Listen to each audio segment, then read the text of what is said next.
अस्सलामु अलैकुम वरहमतुल्लाहि तआला वबरकातुहू। कैसे हैं आप सब लोग? उम्मीद है आप सब खैरियत से होंगे। मुल्क हिंद में इस्लाम और मुसलमानों से नफरत का जो पागलपन लोगों में चढ़ा है, उसके चैप्टर में एक और चैप्टर शामिल हो गया है। वैसे तो मुल्क हिंद के बाशिंदों को जब पैसे कमाना होता है तो उनका रुख मुस्लिम ममालिक की तरफ ही हो जाता है, लेकिन जब खुद के मुल्क के बाशिंदों की, जो इनके मज़हब से ताल्लुक़ नहीं रखते, की बात आती है, वो भी ख़ास तौर पर मुसलमानों की, तब इनका पागलपन आसमान की ऊंचाइयों को छूने लगता है। ऐसे ही पागलपन में एक नया चैप्टर जोड़ा गया है, जिसके ज़रिए मुसलमानों को सताने और मोहल्लों और मकानों से भगाने का काम अंजाम देखने के सपने देखे जा रहे हैं। और वो काम ये है कि इस वक्त ऐलान किया जा रहा है कि लोग सूअर पालें।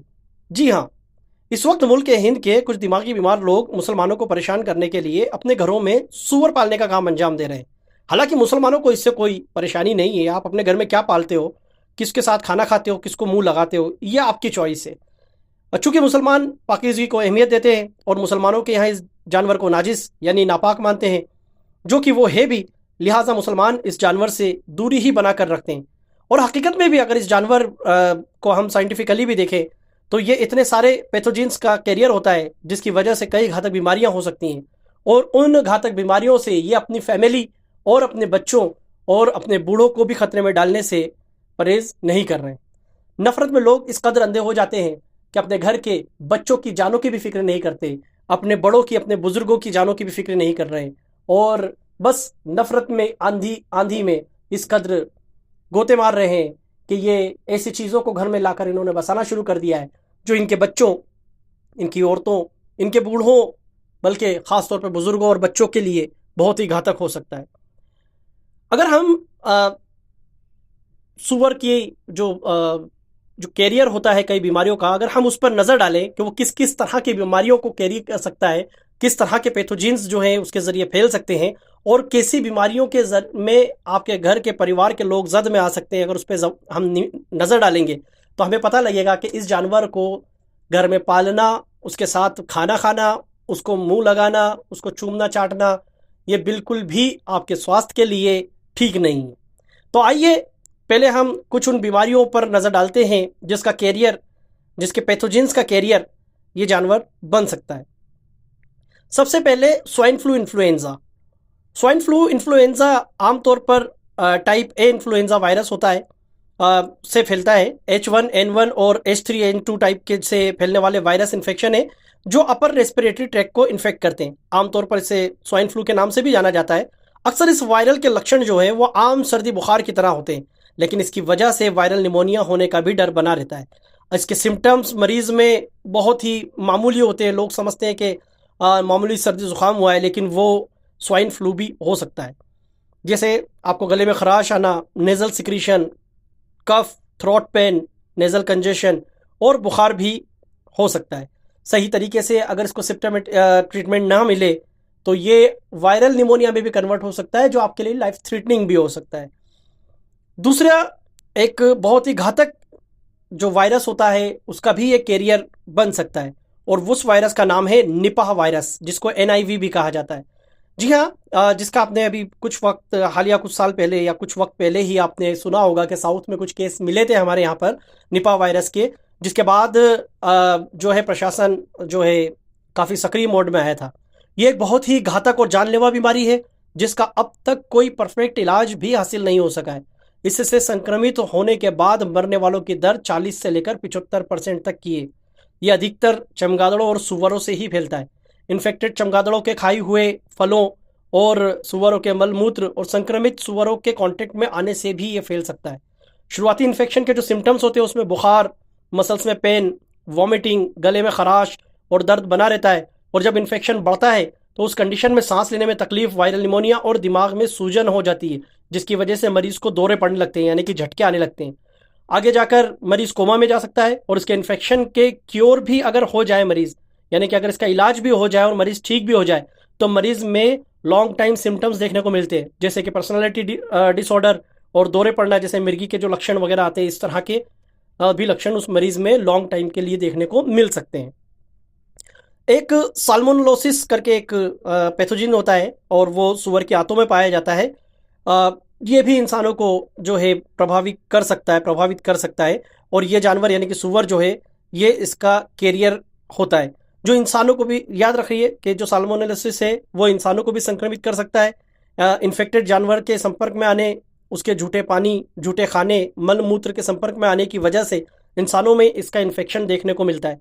इन्फेक्टेड पेशेंट में दस्त, बुखार, पेट दर्द, उल्टी जैसे लक्षण दिखने को मिलते हैं, जिसकी वजह से डिहाइड्रेशन की वजह से और सही मैनेजमेंट ना मिलने की वजह से मौत भी हो सकती है। एक बहुत ही कॉमन डिसीज हमारे यहाँ पाई जाती है जिसको हम पीलिया भी कहते हैं। असल में ये हेपेटाइटिस ई का इन्फेक्शन होता है। हेपेटाइटिस ई जो है लीवर का एक वायरल इन्फेक्शन है जो इन्फेक्टेड फूड, इन्फेक्टेड वाटर और सूअर के मांस खाने की वजह से होता है। आमतौर पर यह कम समय के लिए होने वाला एक्यूट इन्फेक्शन है जो आमतौर पर 2 से 3 हफ्तों में ठीक होता है। प्रेग्नेंट वुमेन में यह बहुत ही घातक होता है। जी हाँ, प्रेग्नेंट वुमेन में ये इन्फेक्शन घातक हो सकता है और मदर से ये बेबी के अंदर भी ट्रांसमिट हो सकता है। इससे इन्फेक्टेड होने वाले व्यक्ति की स्किन, आंखें पीली हो जाती हैं, यूरिन भी डार्क पीले रंग का होता है, शरीर में थकान और कमजोरी होती है, बुखार, उल्टी, पेट दर्द और दस्त भी हो सकते हैं। सही इलाज ना करवाने की वजह से मौत भी हो सकती है। प्रेग्नेंट वुमेन्स में ये काफ़ी घातक होता है जैसे मैंने आपको बताया, और माँ से नियोनेटल में भी ट्रांसमिट हो सकता है। ट्राइकिनोलोसिस ट्राइकिनोलोसिस एक पैरासिटिक फूड बोर्न डिसीज है जो सुअरों में पाए जाने वाले ट्राइसिनेला राउंड वर्म के इन्फेक्शन से होता है। वैसे तो ट्राइसिनेला वर्म इन्फेक्शन ये माना जाता है कि अधपके सुअर के मांस खाने से ही बीमारी का प्रसार होता है, लेकिन अगर वर्म की लाइफ साइकिल पर नजर डालेंगे तो पता चलेगा कि सुअरों के मल मूत्र से भी इसका प्रसार हो सकता है। ट्राइसिनेला वर्म जो होता है वो सुअरों के शरीर में छोटी आंतों में पाया जाता है। फुल्ली ग्रोन ट्राइसिनेला फीमेल वर्म जो रहती है वो नए लार्वा 1000 से लेकर 1500 तक की तादाद में पैदा कर सकती है, जो कि बाद में ब्लड में और लिम्फेटिक सिस्टम से ट्रेवल करके मसल्स में पहुंच जाता है।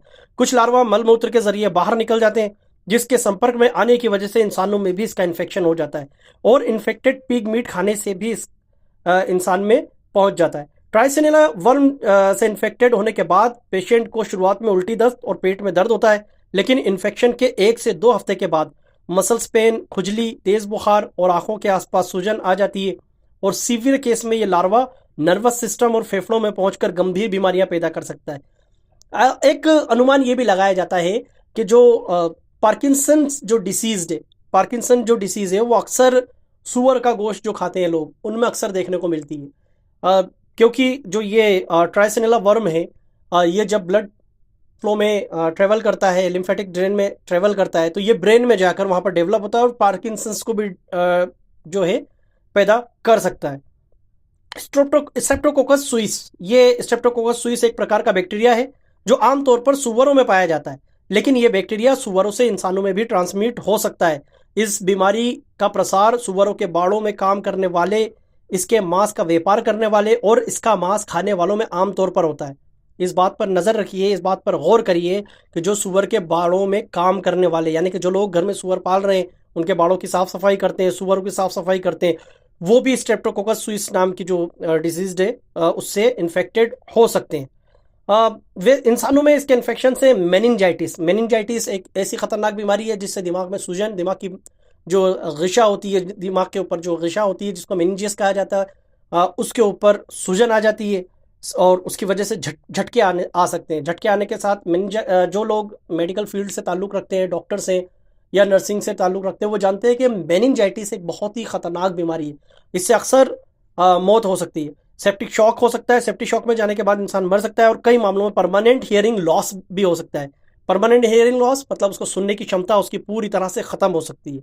तो ये तो चंद बीमारी है जो मैंने आपके सामने जिक्र कर दी, वरना इस जानवर से होने वाली बीमारियों की लिस्ट काफ़ी लंबी है और ये वो जूनोटिक डिसीज है जो ज्ञात हो चुकी हैं। इसके अलावा भी कई जूनोटिक डिसीज हैं जिसको ये कैरी कर सकता है। फ्यूचर में इसका भी पता लग सकता है कि ये कितनी तरह की बीमारियों को और फैला सकता है और कैसी कैसी बीमारियां इंसानों में इसके ज़रिए फैल सकती हैं।